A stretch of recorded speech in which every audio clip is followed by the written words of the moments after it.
Olá, pessoal! Sejam bem-vindos! Hoje a gente vai mergulhar num assunto que, olha, tá tirando o sono de muito empreendedor por aí.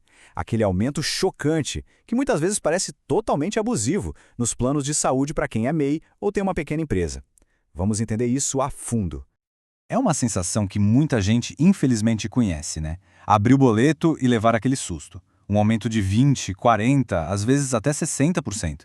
De uma hora para outra, um custo que estava ali, sob controle, vira um verdadeiro pesadelo no orçamento. E a pergunta que todo mundo se faz é: por quê? Da onde veio isso?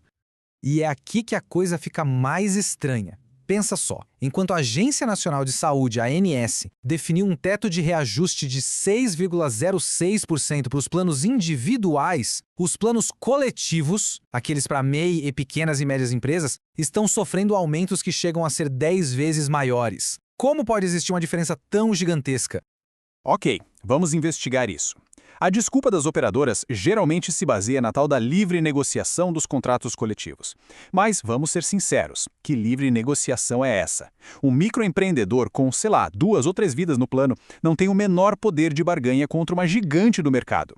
Na prática, é uma negociação de um lado só. E aí entra a palavra mágica que eles adoram usar para justificar tudo: sinistralidade. O que isso quer dizer? Basicamente, eles alegam que o grupo de pessoas daquele contrato usou muito plano e os custos com consultas e exames superaram o valor das mensalidades. O grande problema é que essa conta quase nunca é mostrada de forma clara. Fica uma justificativa no ar e quem paga a conta fica totalmente no escuro. Mas sabe como é, né? Papel aceita tudo. Então, vamos deixar as justificativas de lado por um instante e olhar para os fatos. Porque os números do mercado, esses contam a história bem diferente. E olha só, os números não mentem. Isso aqui não é um caso isolado de uma operadora ou outra. Os reajustes médios de 2025 mostram bem o cenário. Amil com 16%, Bradesco com 15%, Unimed Nacional com 19,5%, todos eles, sem nenhuma exceção, muito, mas muito acima do teto de 6,06% dos planos individuais. Fica bem claro que é uma prática generalizada do mercado. E esse gráfico aqui resume a ópera. A barra do aumento médio dos planos coletivos parece um prédio gigante perto da barrinha minúscula do teto da ANS para os planos individuais. A desproporção é absurda, é gritante. E aí vem a pergunta: isso é justo? Bem, para a justiça, em muitos casos, a resposta tem sido um sonoro não. E é exatamente aqui que o jogo começa a virar. Existe um conceito jurídico que é fundamental e que tem sido a principal ferramenta para reverter esses aumentos na justiça. O nome disso é a tese do falso coletivo. Tá, mas o que é um falso coletivo? Imagina a situação clássica: um MEI que contrata o plano de saúde para si mesmo e para a família. Ou uma pequena empresa com pouquíssimos funcionários. Embora o contrato esteja no nome de um CNPJ, a justiça tem entendido que, na essência, na realidade, ele funciona como um plano familiar comum, e que a pessoa que contrata é tão vulnerável quanto qualquer outro consumidor individual. Então, o raciocínio dos juízes tem sido bem direto, bem lógico. Primeiro, eles olham e veem que o contrato é coletivo só na formalidade, só no papel. Segundo, percebem que na prática ele atende a um núcleo familiar. E aí, o terceiro e decisivo passo. Eles determinam que, para proteger essa parte mais fraca da relação, as regras de reajuste têm que ser as mesmas dos planos individuais. Simples assim. Ou seja, o ponto central é este: quando a justiça reconhece que o contrato é um falso coletivo, a decisão obriga a operadora a fazer o quê? Cancelar aquele aumento abusivo e aplicar o mesmo índice fixado pela ANS para os planos individuais. Na prática, isso resulta numa redução imediata e bem significativa no valor da mensalidade.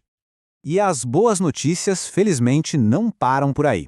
Porque além do reajuste anual, tem um outro aumento que pesa demais no bolso, que é o reajuste por faixa etária. E uma decisão super recente do Supremo Tribunal Federal, o STF, trouxe uma proteção histórica para as pessoas idosas. Em outubro de 2025, o STF bateu o martelo e validou uma parte do Estatuto do Idoso que proíbe a discriminação da pessoa idosa nos planos de saúde. O que isso significa? Significa que se tornou ilegal aplicar um reajuste só porque a pessoa completou 60 anos ou mais. É uma vitória gigantesca para os consumidores. Certo. Agora que a gente já entendeu o direito, vamos para a parte prática. Como transformar esse conhecimento em ação? Saber que o direito existe é o primeiro passo. O segundo, e tão importante quanto, é entender qual o caminho para fazer ele valer. O caminho mais seguro e eficaz, geralmente, é o judicial. O processo todo começa com a busca por um advogado que seja especialista no assunto. A partir daí, ele entra com uma ação revisional de reajuste. E talvez o mais importante de tudo é feito um pedido de urgência, que tem o nome de liminar, para tentar suspender o aumento imediatamente. E esse ponto da liminar é fundamental. A liminar existe porque a justiça entende que saúde é urgente. Não dá para esperar o processo todo acabar. O juiz analisa esse pedido logo no comecinho, às vezes em questão de dias, e já pode dar uma decisão mandando a operadora emitir os próximos boletos com o valor correto, sem um aumento abusivo. E tem mais um detalhe importante. Uma ação judicial não serve só para reduzir a mensalidade daqui para frente, não. Ela também permite pedir de volta tudo o que foi pago a mais nos últimos 3 anos. E esse valor ainda vem com correção monetária. Agora, vamos falar de uma coisa que paralisa muita gente na hora de buscar seus direitos. O medo. É super natural ter receio, claro, mas a melhor ferramenta contra o medo é sempre a informação. Essa aqui, sem dúvida, é a preocupação número 1, o medo da retaliação. O receio de, ao processar a operadora, acabar perdendo o plano de saúde bem na hora que mais precisa. A resposta para essa pergunta é uma só e ela é bem clara. Isso é ilegal. A lei protege o consumidor. Cancelar um contrato só porque a pessoa foi buscar seus direitos na justiça é o que se chama de prática abusiva. A operadora simplesmente não pode fazer isso como forma de retaliação. Outra dúvida muito comum e que pode ser bem perigosa, aquela ideia de, o valor está abusivo, então eu vou simplesmente parar de pagar e pronto. E aqui a orientação precisa ser muito enfática. Não, de jeito nenhum. Jamais faça isso. Parar de pagar por conta própria pode ser visto como quebra de contrato e aí sim, a operadora ganha um motivo legal para cancelar o plano. O caminho correto é continuar pagando os boletos e pedir a devolução do valor excessivo na justiça, ou então aguardar a decisão da liminar.